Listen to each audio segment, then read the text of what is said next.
Todd, I watched your film last night. Congratulations. Thank you. Fantastic one. Thank you. This is a phase where you're getting all the awards, 5 stars, people are walking out and sending you great messages, I'm sure. Yeah.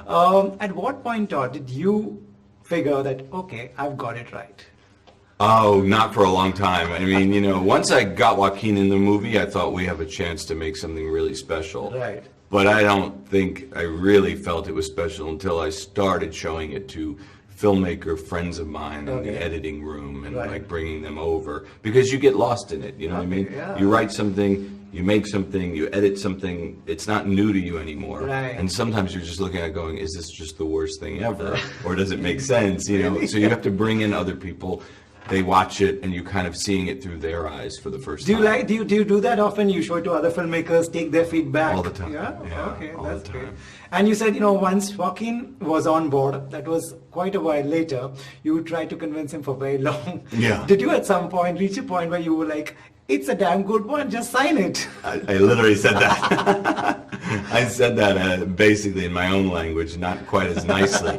And he just has his own process, and that's why he makes such great movies and makes such great choices, because he takes it very seriously. Right. And not to mention, when you think about it, when you look at it, sort of the macro view of it, you go, this is a huge decision for an actor. I mean, if you think about the amazing performances of this character that have preceded him, he's taking on a lot of expectations. Yeah. Did he say that because this is such a risk for an actor?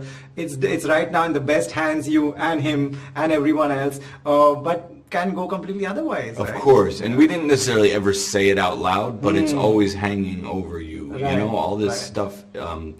The past movies for me, the other filmmakers, and in his case, the other actors, it's a lot weighing on you. Was it a big relief once he said, "Okay, yes"? Yeah, that was a big relief. Well, then it was also like, oh my God, he's doing it now. I have to do it.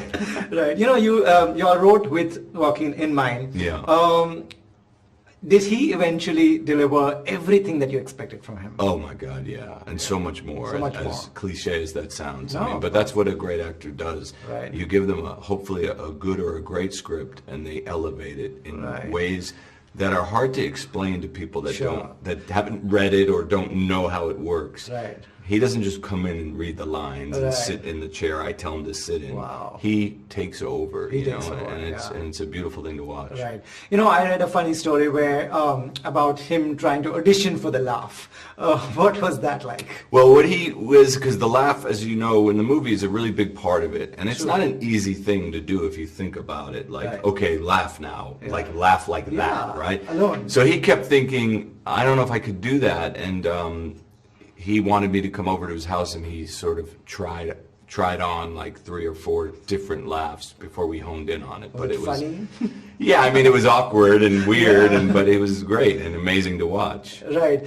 Also, if you've been reading online, there's been a big debate that goes on once a film like that comes, every time that, glorifying someone who's a bad guy. What do you want to say to them? Well, I think they should wait to see the movie, because I don't know that we glorify anything. Right. I think at the end of the movie, I mean, Right. we are ultimately making an origin story of a villain. Right. He has to be bad. Has to be bad. Right? It's not, but I think if you're seeing it as glorifying him, you might be looking at it wrong. And I think really what the movie is about is a little bit about empathy and the lack thereof in society. Right. And if you keep that going, you get the villain you deserve. That's sort of what it's about. Lastly, this is at a time where there was a lot of unrest, Do you think people will relate to it even now?